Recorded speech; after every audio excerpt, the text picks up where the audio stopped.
Halo sahabat Sisi, Assalamualaikum warahmatullahi wabarakatuh. Kembali lagi bersama Nuri dari childrencafe.com.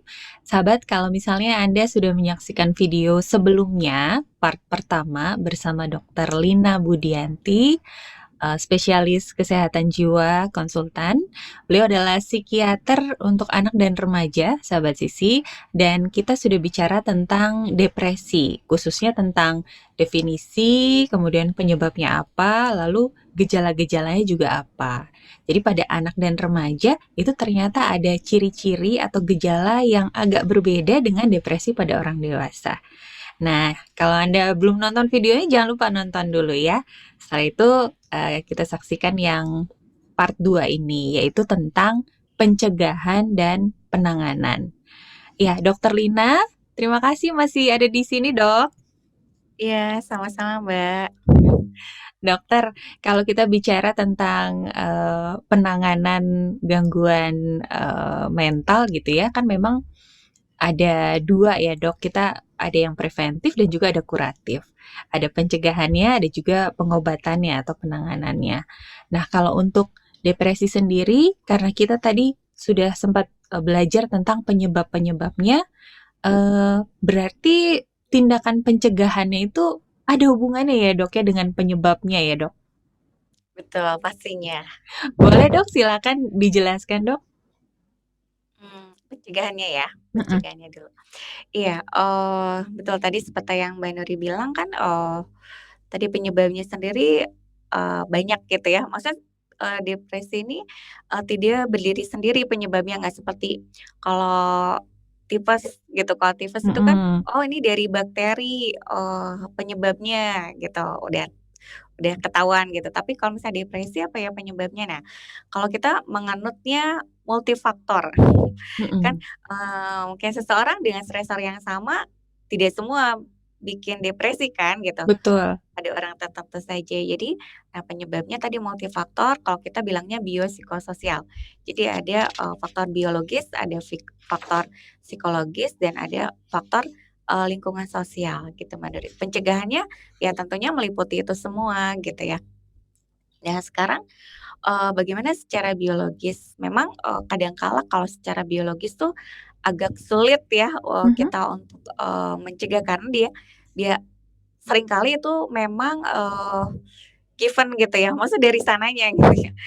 Kalau Mmm, biologis mhm, gitu ya, misalnya, mhm.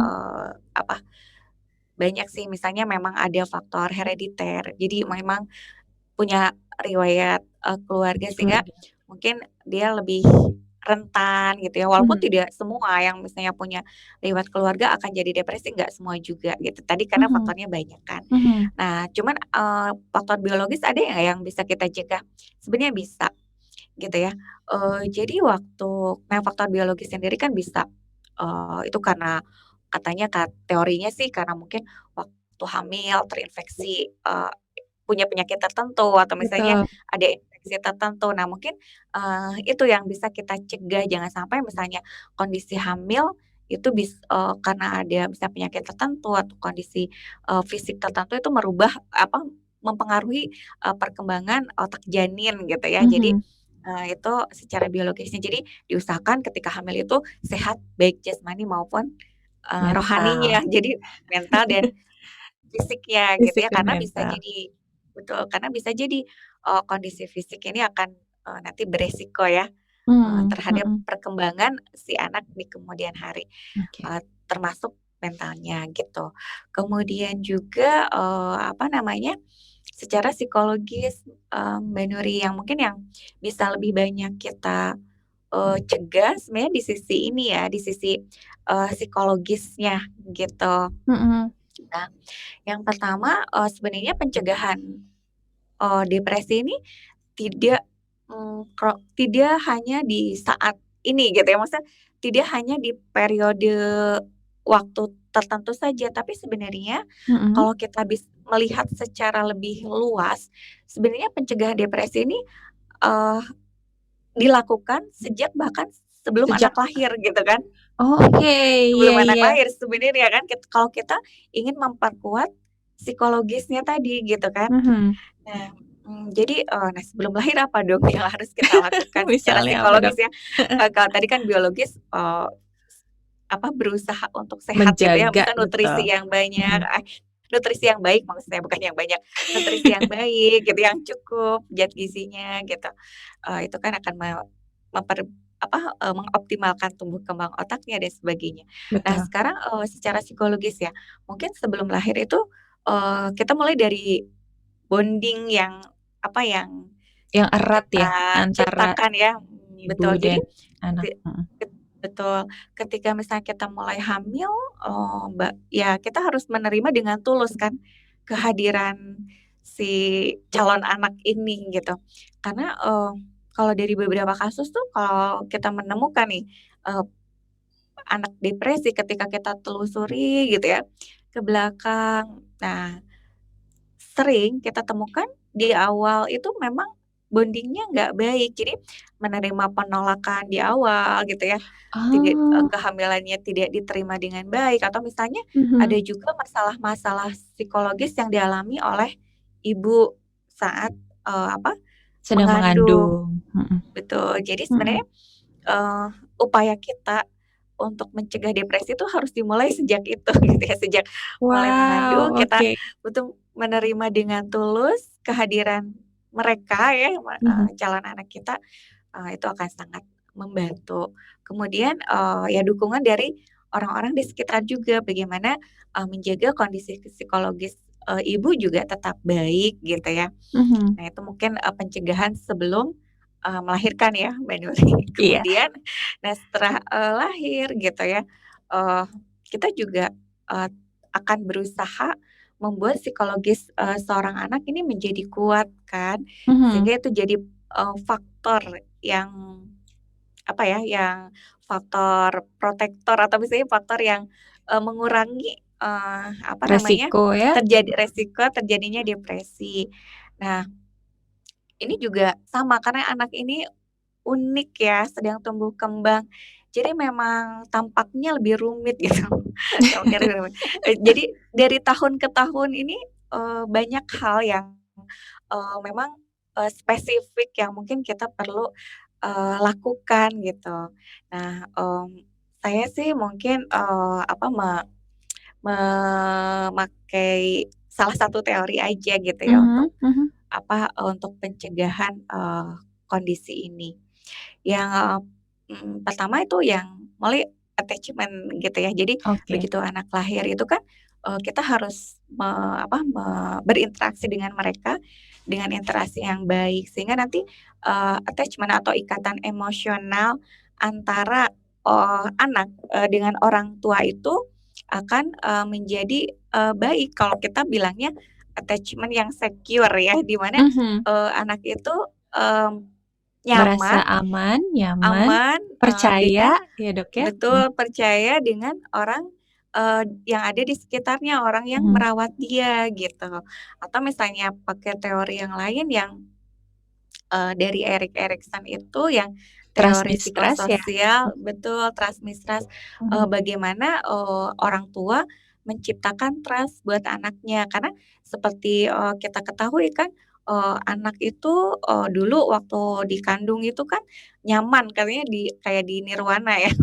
Jadi, semua semua kebutuhan terpenuhi tanpa dia terpenuhi, berusaha, betul kan? mhm, Oksigen dapat, dari lewat plasenta kan dari orang iya, tua, nggak usah bernafas, makanan dapat, makan, nutrisi, mhm, dapat langsung gitu, dia nggak usah makan, nutrisinya terpenuhi. Nah, ketika lahir, nah berarti kan dia harus mulai berusaha tuh, berusaha, bernafas, dapat oksigen, harus menyusu, mhm mhm. ketika dia lapar. Nah itu kan perubahan itu jadi stresor tertentu buat bayi kan, jadi stresor Ah, juga gitu. oke, Nah ketika misalnya, kita sebagai orang tua, eee, apa, memperlakukan dia dengan baik, menciptakan trust itu kan jadi, bekal secara psikologis, untuk kehidupan dia atau perkembangan, di tahap psikososial di selanjutnya, tahap mhm, selanjutnya. Nah, mhm mhm, kalau misalnya udah terbentuk trust, dia percaya, oh walaupun situasinya baru, walaupun dia punya tugas baru gitu ya, dia harus berusaha tapi selalu dibantu oleh orang sekitarnya, jadi muncullah trust. Dan itu jadi bekal tadi ke tahap selanjutnya yaitu yang otonomi tadi yang, mulai anak 1,5 tahun sampai 3 tahun, kalau misalnya anak udah trust, "Oh, kalau ada sesuatu saya akan dibantu." Sehingga ketika dia harus mulai mengeksplor lingkungannya, dia punya kepercayaan diri, kalau ada apa-apa kan akan Ada ada yang bantu yang gitu. bantu aku, ada Beda yang dukung aku di belakang iya, gitu ya? Mhm mhm mhm. ada yang betul, seperti itu.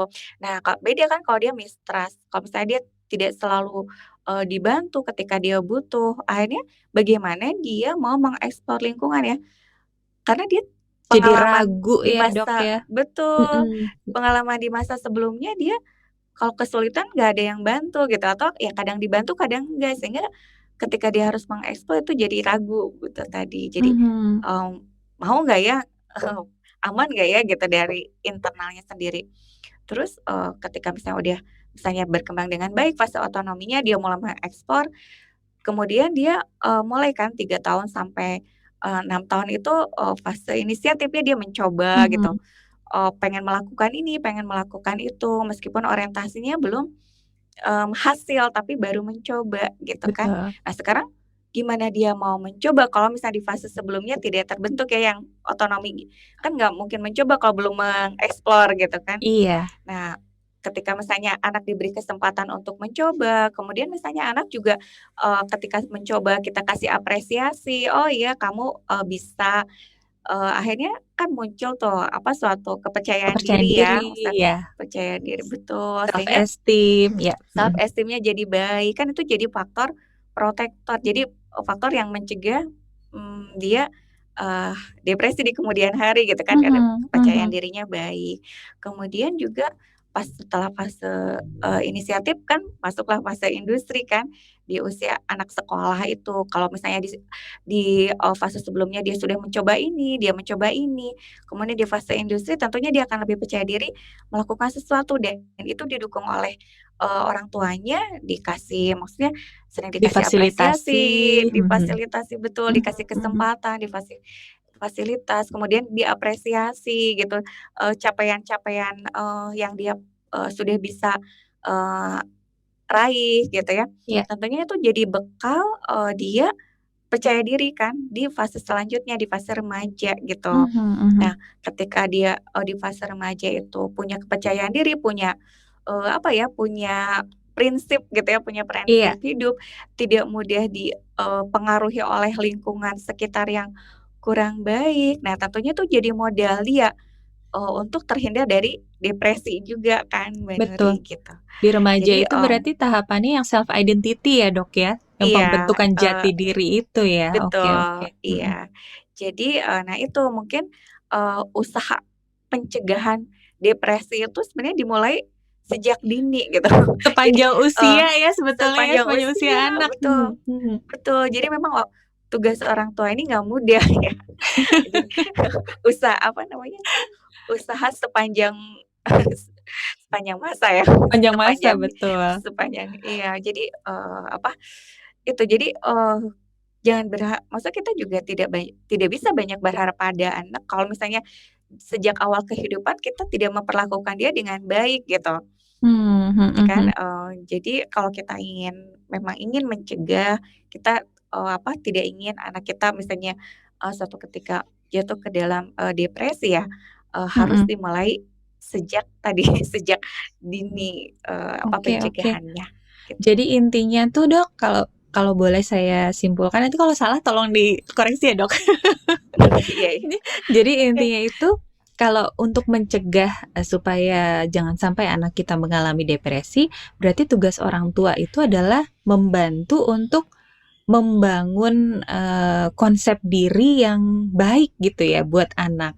Jadi artinya anak merasa percaya diri, anak merasa mampu mengatasi berbagai masalah gitu. Anak juga merasa dia bisa, bergantung pada orang-orang di sekitarnya kalau misalnya dia butuh bantuan, seperti itu, Dok, ya?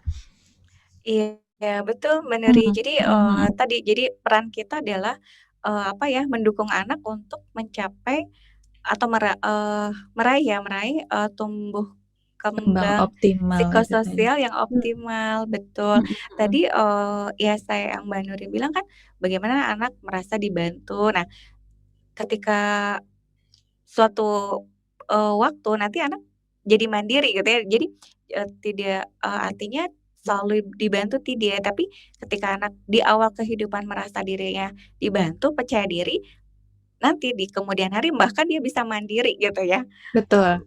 jadi Iya iya. seperti itu. Baik, dokter. Itu untuk yang, biologis tadi udah, psikologis juga sudah. Untuk Iya, yang sosial bagaimana nih, Dok? ya Apakah betul. nyambung dengan yang tadi nih? Iya betul, sebenarnya nyambung ya Mbak Mhm, Nuri. mhm. Jadi namun kan, tadi sebenarnya yang lingkungan sosial yang kita tidak bisa, Kontrol, iya betul, betul. tidak bisa dikontrol, tidak bisa, sulit gitu untuk kita, atur ya, karena itu berkaitan dengan banyak hal gitu. Nah, namun kan, tadi kalau misalnya secara psikologis kita sudah menguatkan anak, sehingga kita ketika nanti suatu ketika anak menemui problem di luar, dia udah Mhm, cukup kuat gitu ya, karena mhm. mungkin tadi problem solving-nya udah baik kan gitu ya, kemampuan problem solving. Nah mungkin, khusus untuk problem solving ini, nah ini juga termasuk lingkungan sosial, karena itu berkaitan dengan parenting juga ya, tadi mungkin, ada Ah, iya yang iya. spesifik gitu, seperti yang di sesi sebelumnya kita bicarakan bahwa, anak kan observer yang baik nih, bahkan sejak sejak bayi ya, bisa mengamati gitu, mengamati, perilaku kita. Iya. Anak kan, biasanya berperilaku ini ya, mencontoh Meniru, mencontoh, nah, meniru betul, meniru meniru orang tuanya ketika misalnya, tadi parenting atau cara problem solving tadi, itu akan dipelajari anak itu kan termasuk faktor lingkungan ya. Misalnya, mhm, kalau misalnya orang tuanya itu, cara memecahkan masalahnya, misalnya ada masalah terus, eee, ekspresi emosinya tinggi, marah-marah dan sebagainya. Nah, tentunya itu kan akan dicontoh sama anaknya ya, gitu ya. iya betul, Akan Dok, di mhm, akan dicontoh, oh kan misalnya pada anak yang lebih kecil dan, eee, kemampuan kognitifnya kan masih konkret ya, terbatas, masih heeh, masih terbatas. Belum ngerti dia sebab akibat kenapa orang tuanya marah gitu kan. Nah yang dia lihat adalah, oh kalau marah boleh dong ngomongnya kasar gitu ya, kalau marah boleh dong mukul ya. heeh, Anak kan hanya bisa memahami sebatas itu, tanpa, bisa memahami latar belakangnya gitu. iya, Pada anak yang kecil kan begitu. Nah, jadi kalau anak diperlakukan seperti itu, selain dia mencontoh hal yang kurang baik, juga mhm, kan dimarahin nggak enak kan gitu.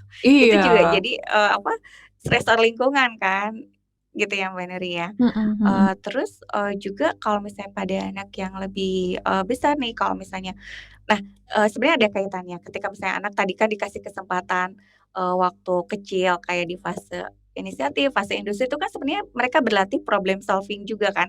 betul, Kalau misalnya tidak dilatih, misalnya orang tuanya terlalu overprotective sehingga anak tuh tidak, terbiasa untuk memecahkan masalahnya sendiri mhm mhm, gitu ya. selalu Biarin dibantu, aja mhm, betul, selalu dibantu sehingga, ketika misalnya di suatu periode waktu tertentu tertentu misalnya di usia remaja, di mana memang dia harus menyelesaikan masalahnya sendiri, jadi dia tidak terbiasa kan, tidak tahu mmm, iya, kalau ada masalah ini gimana ya gitu. Jadi itu kan membuat anak juga jadi rapuh ya gitu. Jadi ibaratnya tuh, imunitasnya kalau kalau nah bahasa kalau fisiknya tuh fisiknya, mhm imunitasnya jadi kurang ketika ada masalah gitu kan. mhm, Mungkin itu, apa, irisan dengan faktor lingkungan dan faktor psikologis ya, pencegahan faktor lingkungan dan faktor psikologis. Kemudian juga mungkin untuk, lingkungan ya, kita harus, apa ya, menciptakan lingkungan yang memang aman kan, memberikan, eee, pengetahuan, misalnya seperti sekarang banyak, apa, paparan-paparan yang negatif gitu ya dari, baik media sosial atau, iya, lingkungan di sekitar mungkin mhm, itu juga, anak harus diberikan, benar-benar pemahaman mana yang baik dan mana yang tidak, mana yang dampaknya apa, jika dia melakukan hal yang tidak baik gitu ya. Sehingga, dia mengerti kenapa dia harus menghindari itu, kenapa dia tidak bisa mendapatkan itu, kenapa dia berbeda gitu, misalnya tadi yang mhm, berbeda dengan, teman teman-temannya, sebayanya gitu, dengan teman-temannya.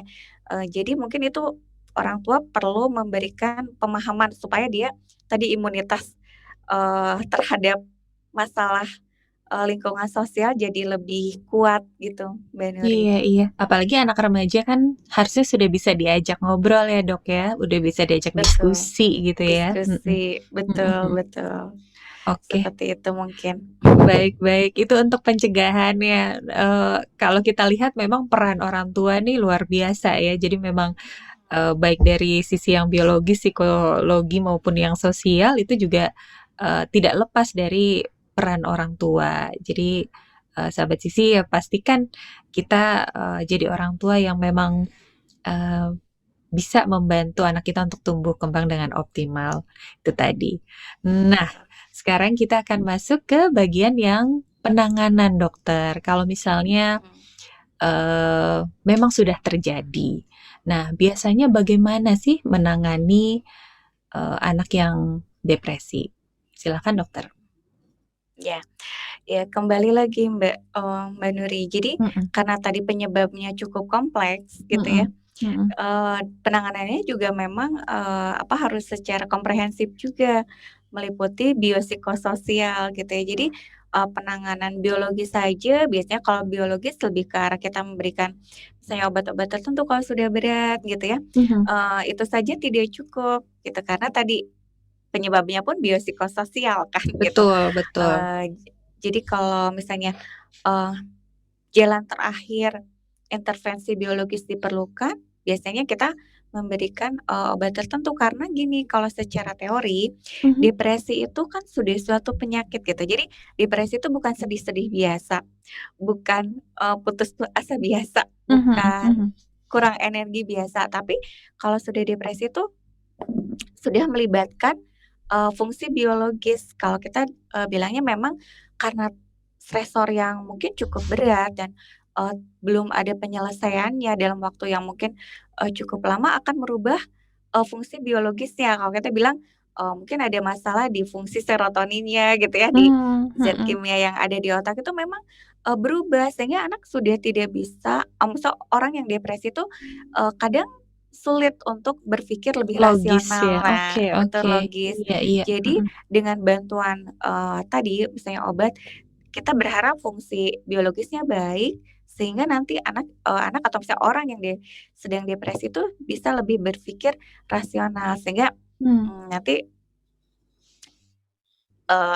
bisa, bisa, pulih gitu ya si gejala-gejala yang, putus asa, merasa ingin bunuh diri atau, lack of energy dan sebagainya itu jadi, membaik gitu ya. Mhm mhm. Kemudian selain, intervensi biologis juga, ini secara psikologis. Nah, yang, psikologis ini nanti, intervensi psikologis ini nanti bisa baik oleh psikiater atau psikolog nanti kan, bisa dicari dulu, sebenarnya, inti permasalahannya apa. Karena, meskipun misalnya sama-sama depresi, tapi latar belakangnya bisa jadi berbeda. Nah, Mhm. nanti kalau misalnya sudah ketemu biasanya dilakukan psikoterapi kan ya, bisa psikoterapi, bisa CBT, atau mungkin kita akan memperbaiki coping mekanismenya atau misalnya cara problem Ah, iya. solving-nya dengan, Mhm.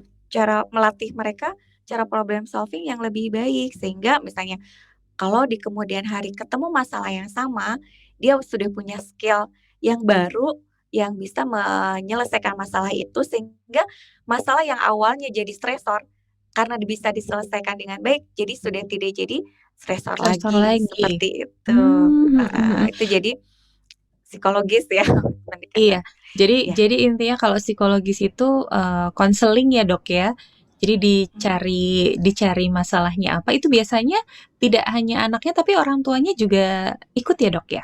Untuk konseling? betul Kak, betul benar sekali Mbak Nuri karena Mhm kalau anak ini kan tidak bisa lepas ya dari orang tua kan, bahkan nanti mungkin orang tua juga akan sangat berperan nih dalam mhm. dalam Dalam terapi terapinya? dalam Iya, mhm terapinya, mhm. karena bisa jadi kan tadi mungkin, orang tua perlu merubah nih pola interaksi dengan anaknya, orang tua perlu merubah, cara berkomunikasi dengan anaknya kan, mungkin aja seperti itu. Oke oke, baik. Nah, kalau yang sosial berarti nih, Dok, ya? Ada juga untuk Mhm. penanganan yang sosial?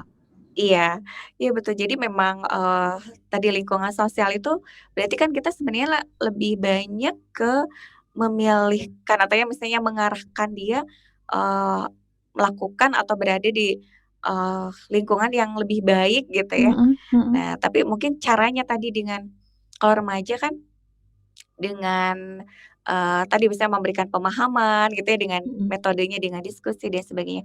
Nah, kalau anak mungkin yang anak yang lebih kecil ya, kita mungkin salah satunya ya, memilihkan tempat yang sesuai sesuai dengan kemampuannya. Jangan sampai misalnya kita sebagai orang tua terlalu, eee, menuntut anak sehingga kita misalnya menempatkan misalnya ya, mhm. di apa, jenis, pendidikan tertentu yang sebenarnya itu nggak sesuai dengan anaknya gitu kan. Oh, oke, iya iya Misalnya iya. salah satunya gitu ya, jadi, apa toh, apa ya namanya, misalnya menciptakan suasana rumah yang kondusif, tidak yang, banyak konflik atau tidak yang, memberikan apa ya, stresor pada anak, misalnya ekspresi emosi yang, tinggi gitu kan. Mhm mhm. Jadi, buatlah situasi rumah yang kondusif itu juga jadi salah satu, apa, eee terapi ya untuk, yang berkaitan dengan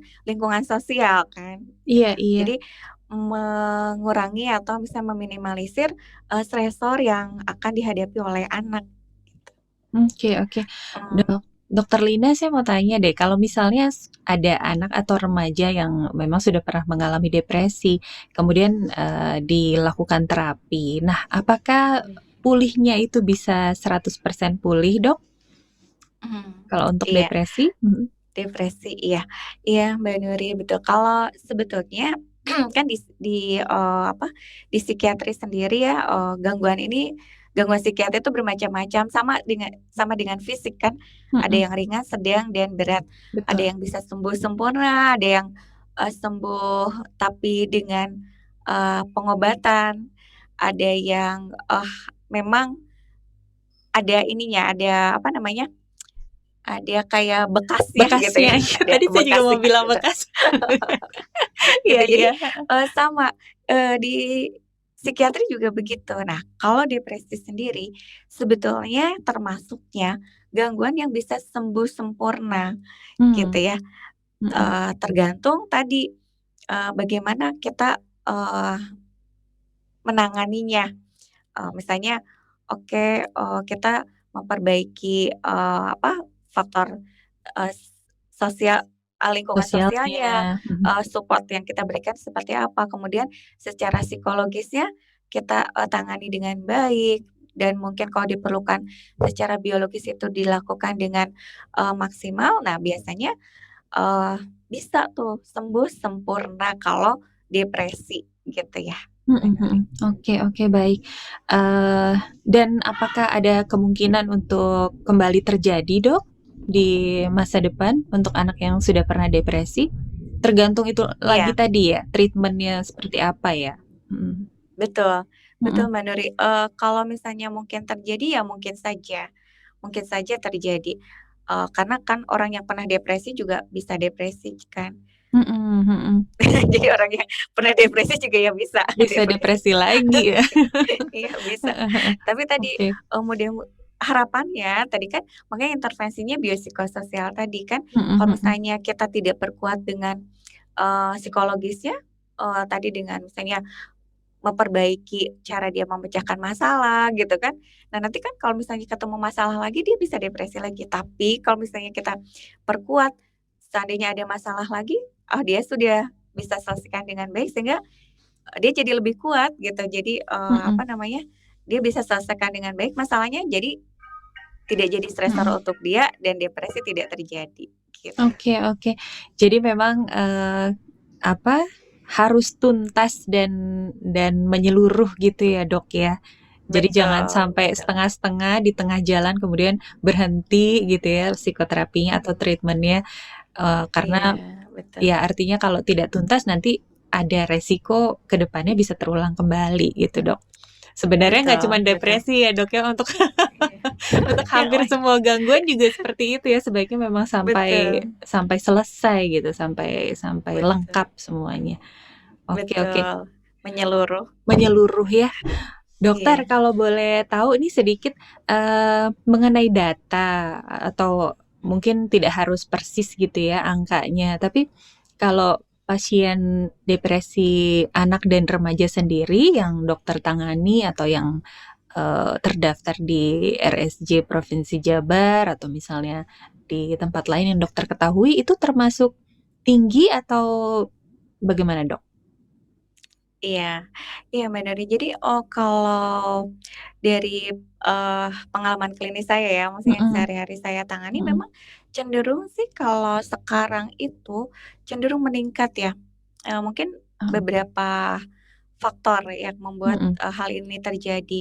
mhm Bisa karena tadi, apa, lingkungan sosial berubah ya. Jadi memang anak tuntutannya jadi, beda ya dengan zaman dulu gitu kan. mhm Sekarang, dengan apa namanya, media sosial dan sebagainya itu juga, saya pikir berkontribusi, terhadap makin tingginya angka kejadian depresi ya. Tadi dengan oke. cyberbullying-nya, dengan Mhm tadi kan, berbeda dari orang lain, misalnya lihat medsos, "Oh si ini gini gini gini," gitu kan. mhm. "Oh ini bisa bisa gini ya, ini, kayaknya hidup orang tuh kayaknya, Enak jauh gitu lebih ya. bagus." Mhm, Padahal, betul. yang dia lihat kan hanya Hanya yang di Di media medsos, sosial, iya. belum tentu kan. Nah, seringkali itu juga, Menjadi jadi, pemicu. faktor yang iya Mhm berkontribusi. Kemudian, tadi dengan apa ya, skill anak untuk problem solving jadi tidak, terasah ya. Misalnya gini, mhm. dengan medsos kan, anak jadi lebih banyak menghabiskan waktu di apa, Dengan gadgetnya ya? dengan Mhm. gadgetnya, Mhm mhm. sehingga, dia tidak terlatih dalam kehidupan real Untuk berinteraksi sama berinteraksi. orang, betul, melatih kemampuan komunikasinya, melatih kemampuan dia, ya tadi memecahkan masalah ketika dia masalah dengan orang lain ya, jadi lebih rapuh kelihatannya ya. Mmm, Kemudian juga tuntutan ya, memang tuntutan mungkin tuntutan orang tua sekarang sama orang tua dulu juga beda ya, dan, saya pikir itu juga memang jadi berkontribusi juga nih sama, mmm. apa namanya, Mmm, angka kejadian yang saya temui sehari-hari ini jadi lebih, meningkat, belum lagi, ya, hal-hal yang tidak bisa kita kendalikan seperti adanya pandemi dan sebagainya. Karena, betul real real di apa, di, lapangan secara, apa, di klinik gitu, saya Mhm. melihat ini memang makin tinggi gitu dengan adanya pandemi dan, jadi pandemi ini jadi salah satu, apa ya, salah satu pencetus pencetus gitu Oh, ya, oke oke. bisa jadi memang, Mhm. apa ya, dibandingkan sebelumnya meningkat untuk depresi ini. Mhm mhm Mhm. mhm. Dan sayangnya kalau pandemi kan memang sesuatu yang tidak bisa kita kontrol ya, Dok, ya, memang Iya tidak bisa kita intervensi gitu. Jadi paling, kalau sudah seperti ini ya berarti kita mungkin lebih banyak untuk, eee, preventif gitu, pencegahan ya, Dok, ya, dari iya, rumah tentu saja, dari lingkungan terdekatnya anak. betul betul. Oke, Dokter Lina, untuk pencegahan sama penanganan tadi sudah dijelaskan dengan, sangat jelas gitu ya, sangat komprehensif. Apakah ada kesimpulan dokter untuk menutup sesi kedua ini, Dok? Ya, terima kasih Mbak Nuri. Jadi untuk, sesi kedua ini, Mhm jadi, kesimpulannya adalah bahwa penanganan atau pencegahan depresi ini bisa kita lakukan melalui pendekatan tadi biopsikososial tadi ya. mhm Dan, apa namanya, kita juga jangan ragu ketika misalnya kita, sudah, berusaha sendiri dan, apa namanya, ternyata belum, memberikan pertolongan yang optimal untuk anak mhm kita, tidak ada salahnya kalau, mencoba untuk, meminta pertolongan orang lain gitu ya, khususnya mhm. yang, Ahli maksudnya ya? dari profesional iya, Mhm mhm begitu. Supaya, tadi kita bisa membantu anak untuk, apa ya, bertumbuh dan berkembang secara optimal sehingga, potensi yang sebetulnya anak miliki bisa berkembang dengan baik dan itu jadi bekal, untuk kehidupan dia di masa yang akan datang. Jadi dapat punya kehidupan yang, lebih baik, gitu. Oke, baik baik Dokter Lina. Terima kasih banyak Dok untuk penjelasannya di hari ini. Kita udah belajar banyak nih, sudah lebih kenal lagi dengan yang namanya depresi. Jadi memang sahabat Sisi, karena depresi itu bukan suatu istilah yang asing lagi di telinga kita, tapi kita inginnya adalah, kita tidak mudah untuk mendiagnosa orang atau menjudge seseorang itu depresi gitu, tapi kita juga harus kenali gejala-gejala atau ciri-cirinya apa, sehingga, kita bisa selalu melihat, di anak-anak kita ataupun di remaja kita apakah, ciri-ciri itu, muncul atau tidak gitu ya.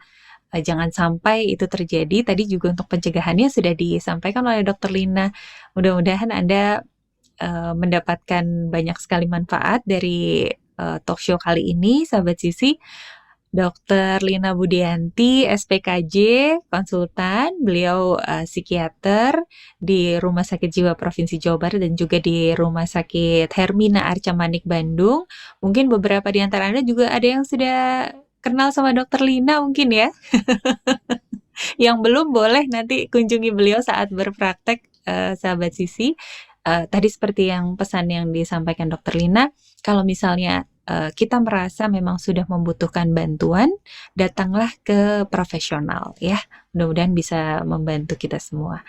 Kita doakan ya Dokter Lina ya, anak-anak sama remaja Indonesia itu, semuanya bermental baja gitu ya. Jadi Iya, tidak mudah untuk mengalami depresi dan gangguan-gangguan mental lainnya ya, Dok, ya?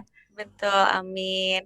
Karena sebenarnya membuat remaja sehat itu kan anak sehat tuh secara fisik dan mental aset ya. Karena Betul, kan suatu ketika, di masa yang akan datang mereka yang akan jadi pemimpin. Kalau mhm. mereka sehat, ya insya Allah akan, kuat ya bangsa ini. Iya, betul. Dan quote yang awal tadi Dokter Lina sampaikan juga kita sampaikan lagi nih, Dokter, yang tiada kesehatan tanpa kesehatan jiwa. Benar nggak sih, Dok? Iya, bener bener. Benar. Itu undang-undangnya bilang gitu. Nah, jadi penting ya sahabat Sisi ya, untuk tidak hanya menjaga kesehatan jasmani anak-anak dan remaja kita, tapi juga kesehatan mentalnya.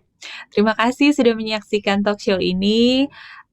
Sekali lagi mudah-mudahan bermanfaat dan silahkan sahabat Sisi Anda memberikan komentar atau misalnya ingin berbagi pengalaman atau ada pertanyaan lebih lanjut, boleh tuliskan di kolom komentar. Jangan lupa juga like, share, dan subscribe channel YouTube kami ini. Dokter Lina, terima kasih banyak. Kapan-kapan kita undang lagi ya, Dok, ya? Ya, terima kasih sebelumnya insya Allah dengan senang hati. Alhamdulillah. Makasih ya, Dok, ya. Selamat praktek, Iya, Dok. sama-sama.